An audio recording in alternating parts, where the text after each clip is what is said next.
Hello everyone, welcome back to another video series, to the beginning of another video series.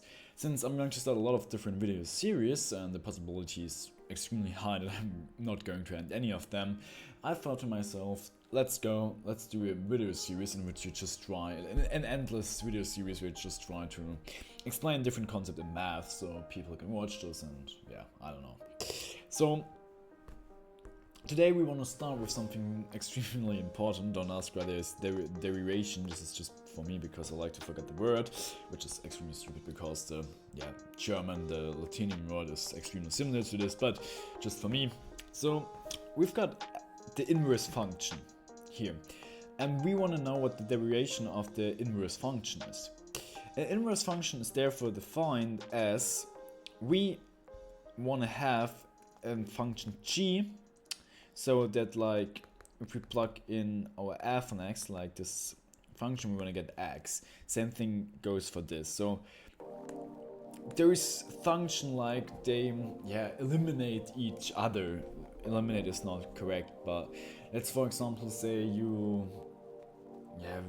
let's take it an example. So we've got here like two functions. So we've got function g and we've got function f. And let's say, for example, we try to connect those, and this is like just this means nothing else than the connection between two functions. For example, if we get here, let's say we've got for f, we plug in, let's say this is 3, we're getting, what is this, 2.5, then we're just going to have a look what 2.5 is for this function. This is the whole idea. What should happen here is that you actually get just x. So if you plug in here for your x, let's say 3.5, what you should get is 3.5. The reason for this is because those functions are in certain terms equal, but just, spoiler, inversed. We can go away. What the I'm sorry. So we can actually see this with the slope. Let's take for example f. If we have the slope here with f, so what we're getting, so this is the graph of x. So let's say we have got the slope like this. Let's call it 1 and let's say 5. Then the slope here will be 1, 5. What you can see here is that there is a certain difference. So what we can see here is we've got here like the slope. If we just have a look, what is that? We know slope, we've got like this triangle here. It's nothing else than 1/5, right?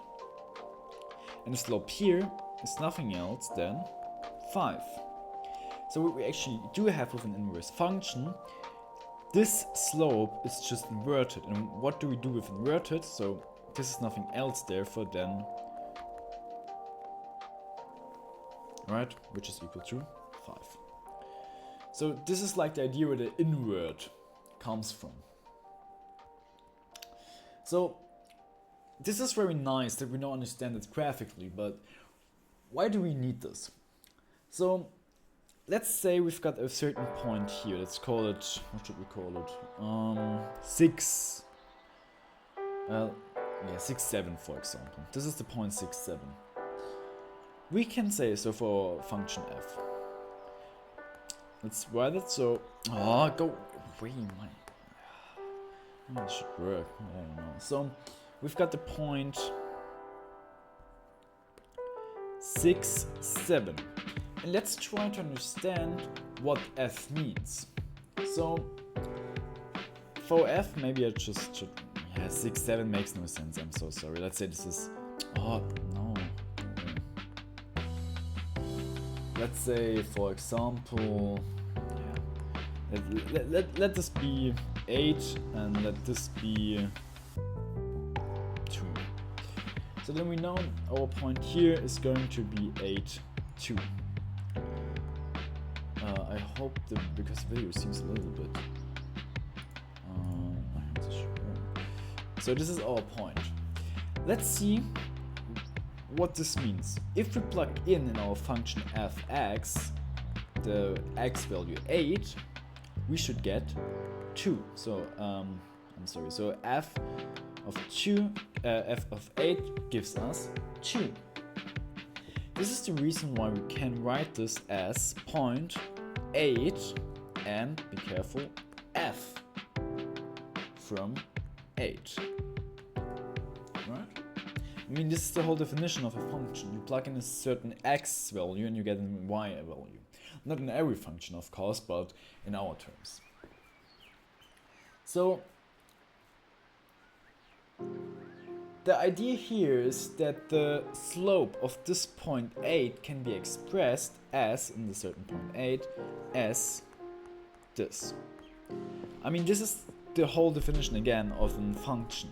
You get the slope if you just try to get like the derivation. So the derivation, I hope this is correct and people understand me. Okay? So let's go with another example. Let's continue. So let's say we've got the point. Let's try to make something not too stupid. Let's take this. Let's say let this be 4. Okay. Then this here is, what should we do? Let's call it. No, I'm sorry. This is wrong. We have to say this is 2. So let's say this here is 2 and this is 8. As I said, though this is just graphical. So this is 2 and this is 8. Okay. You see, we've got an inverse point because now we need an inverse point. So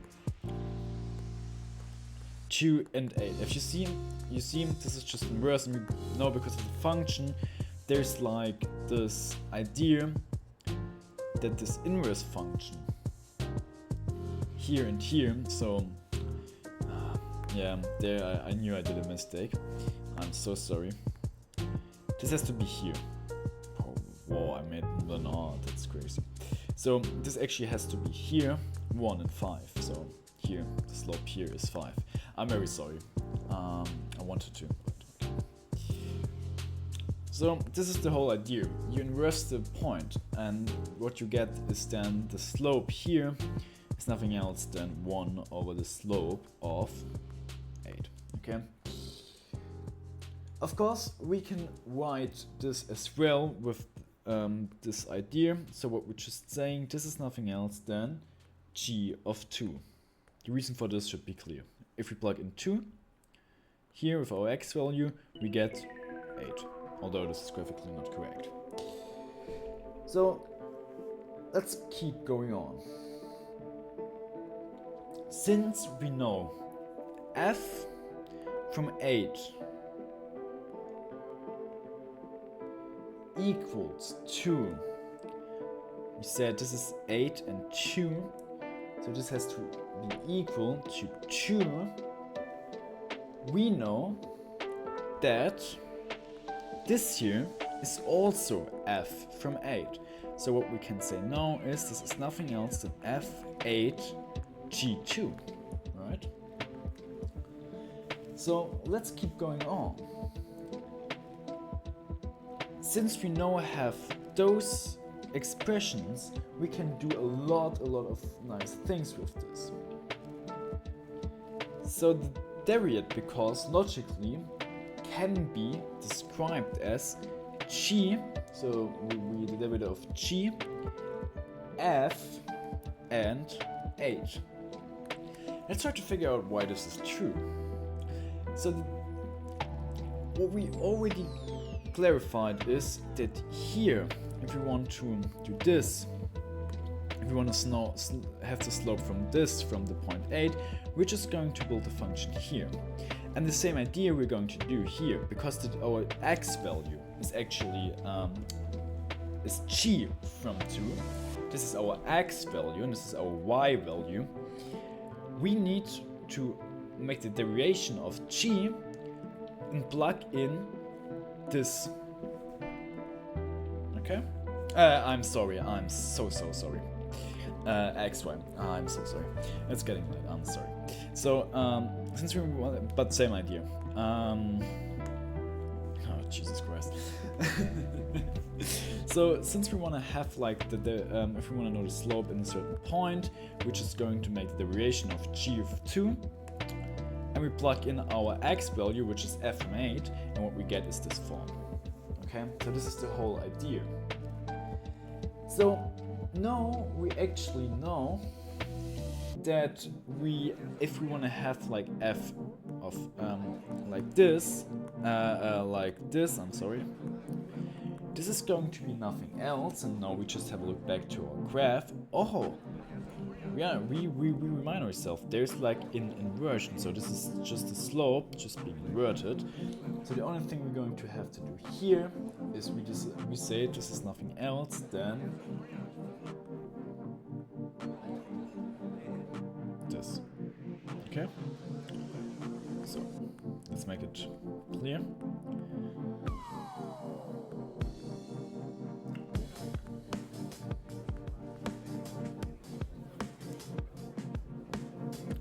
So I hope this idea now gets clear. How we get from this. So we could say let's plug in x. So f from x equals to 1 over g f x. Okay. So there's still one last part missing, and this is our f equals to g minus 1. So let's try to understand why we say this is, so why we're going to say this is true. We try to combine f and g minus 1, so the inverse of g, because let's think again. The inverse function of f is g minus, so f minus 1 equals to g. So logically, if we want to have the inverse function of g, so g minus 1, we get f. So this is the whole idea. So what we're just going to do, if we want to have the inverse function, we try to connect those terms, and what we simply get is nothing else. For f minus 1, we're going to make the derivative f x. You remember why? So we just get away with the g. We're just doing, so this is our inverse function. We want to know what like the derivative of the inverse function is. This is nothing else than 1 over fx, right? Because we actually don't have to write this down anymore, because we already connected and clarified that this is the same, so we just can actually do it. Now in this case we would still have to do this, but in like the whole solution we just can write fx. And I think this is quite beautiful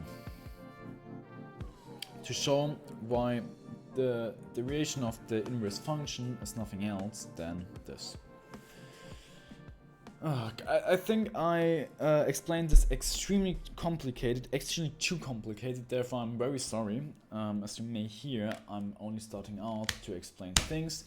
Therefore, thank you very much for joining me today, and I hope we see us very, very soon. Goodbye.